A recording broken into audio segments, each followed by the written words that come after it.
So I think for many of us, we had reason to worry about the One Piece live action.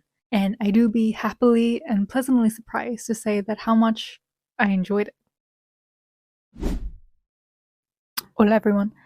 So I need to preface this video by saying that I'm not a complete beginner to One Piece, nor am I a veteran fan either. So I read a little bit of the manga back in 2020, up until after the Skypiea arc, and I know bits and pieces of what's going on with One Piece because I follow anime groups, and so that's how I get my info and whatnot. I think I, like many people, have been veritably daunted with the idea of starting One Piece. It is insanely long, and I think currently, as I'm doing this video, it has like what 1,077 episodes and 1,093 chapters in the manga. It is an embarking.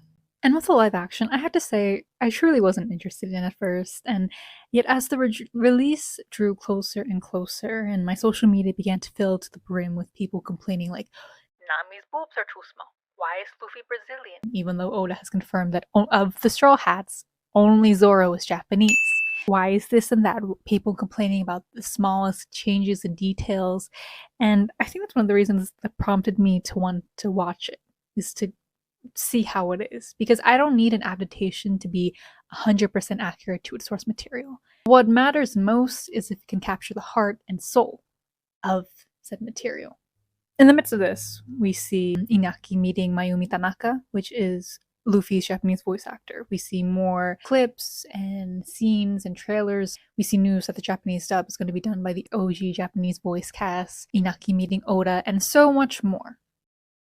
And it releases August 31st on Netflix, produced by Kaji Productions and Tomorrow Studios, which were behind the recent live-action anime adaptation Knights of the Zodiac, which Mikenyu, Zoro's actor, also starred in as well. Since its release, Netflix top 10 in 93 countries, Rotten Tomatoes 86%. So we have our cast. Iñaki Godoy as Luffy, Emily Rudd as Nami, Mikenyu as Zoro, Taz Skylar as Sanji, and Jacob Romero as Usopp. And I want to give a special mention to Stephen Ward as Mihawk, which absolutely stunning casting choice. Jeff Ward as Buggy, Craig Fairbrass as Zeph, Alexander Maniatis, I believe that's pronounced, as Klahadore/Kuro, Vincent Regan as Garp, and McKinley Belcher III as Arlong. And I just gotta say real quick, my heart got a special place for Buggy. I posted this TikTok a couple weeks ago, essentially kind of fangirling over Buggy in his intro for the first episode because... Anyway, so the video went viral. It has almost 3 million views. It was my first ever viral video, and so like my heart got a special place. Like Buggy, te amo. Also, special mention to Taz Skylar, who did his own stunts, learned how to cook for the role of Sanji. Fucking amazing. So I love and adore this cast. And y'all may disagree with me all you want, but I believe Iñaki was an absolutely fantastic choice as Luffy. I don't say that because of what Oda said, even though it's very reassuring when the creator of said thing is like, hey, this person embodies this character. It is veritably reassuring. But at the same time, rather, it's like, if I had to envision Luffy as a living, breathing person, Iñaki captures the heart and essence of Luffy so well.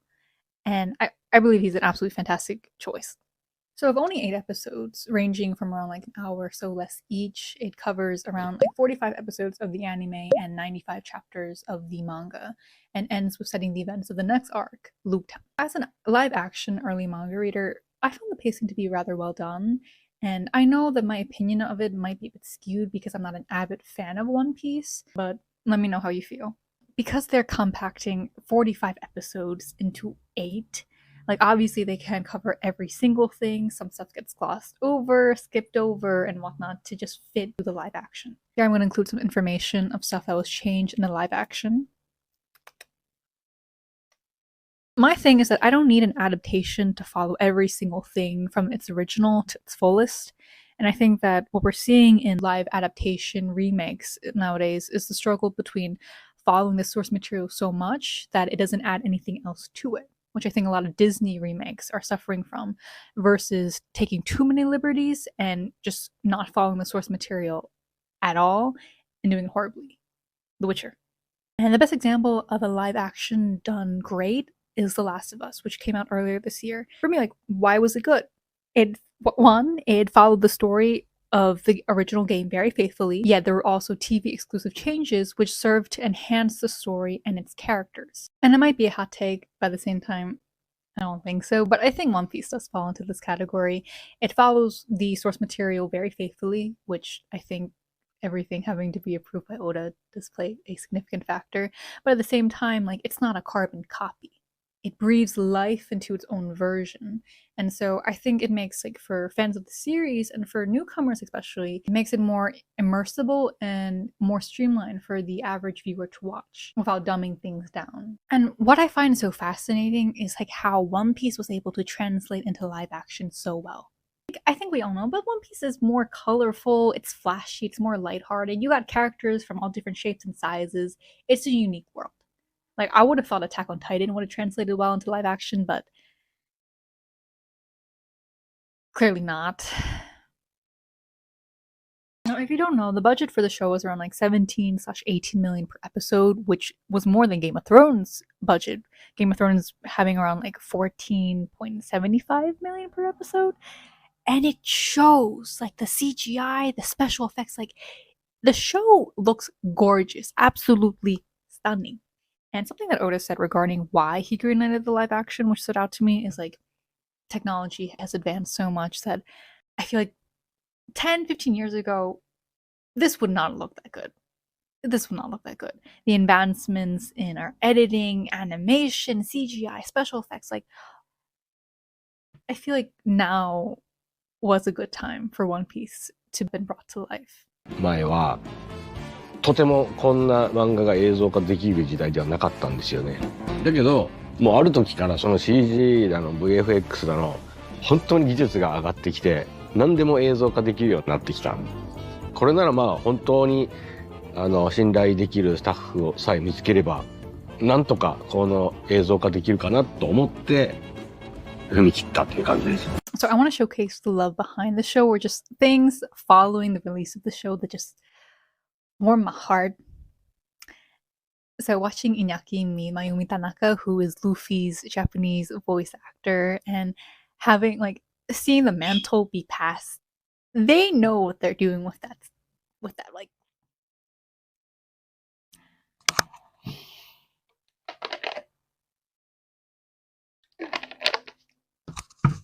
they know what they're doing with that. And it just gets me in my heart, my soul every single time. But the Japanese dub being done with the OG Japanese voice cast, I love that. Watching Iñaki meet Oda, such a beautiful moment. And just like, imagine being told by the creator of a series, being like, you're perfect for this role. I would envision nobody else doing this role but you. 本当に実写化で一番心配だったのがルフィみたいな人間が見つかるのかっていう話です。だからいろんなオーディションの動画をたくさん見ててひねきくんを見た時にちょっと笑っちゃったんですよね。もうまず僕の描く漫画みたいな人だと思ったからもう直感的にルフィだって思った。Also, watching the cast talk of the show, and something that like stood out to me and I really appreciated is like the genuine love and excitement for the show. If you've not watched the behind the scenes, I highly recommend it. But watching them build these sets, these ships from ground zero, all the ships that you see, not CGI, not special effects, like built. Also, special shout out to Matt Owens, who was an executive producer and showrunner for the live action. He appears a lot through the behind the scenes, and he is an avid fan of One Piece, of the show, and just like seeing him talk of his excitement of like working on this, meeting Oda, like working on this to make it come to life. I love seeing people love what they're working on. So much. It hits different. And what comes out of it also hits different. And the live action may not be perfect, but it is so evident and blatant that there was genuine love and dedication and passion put into this. And the live action made me start watching the anime. I'm trying to commit to 5 episodes per day. I don't know. I'm not always perfect at it, but I'm trying. If something can convince me to watch One Piece that has over 1,000 episodes that I've been putting off for a millennia and a half, trust that it is good. Trust that. And it warms my heart so, so, so much, truly, that a story such as One Piece that excels in both manga and anime has truly hit another milestone in having one of the best live action adaptations that I've seen. A close friend of mine who absolutely loves One Piece told me, when trying to convince me to watch it, it's not about the end. We all know Luffy is going to become king of the pirates and find the One Piece, but it is about the journey that we embark with him. And as gargantuan and as intimidating as starting One Piece is, it's also very exciting. There's so much to read and watch. It's going to take a lot of time. Yet the time is going to pass anyway, irregardless of what I do, whether I watch it if I don't. And so, why not embark on that journey on reading slash watching one of the best stories that there is? And if that is my conclusion upon finishing the live action One Piece, then I think they did a pretty damn good job then.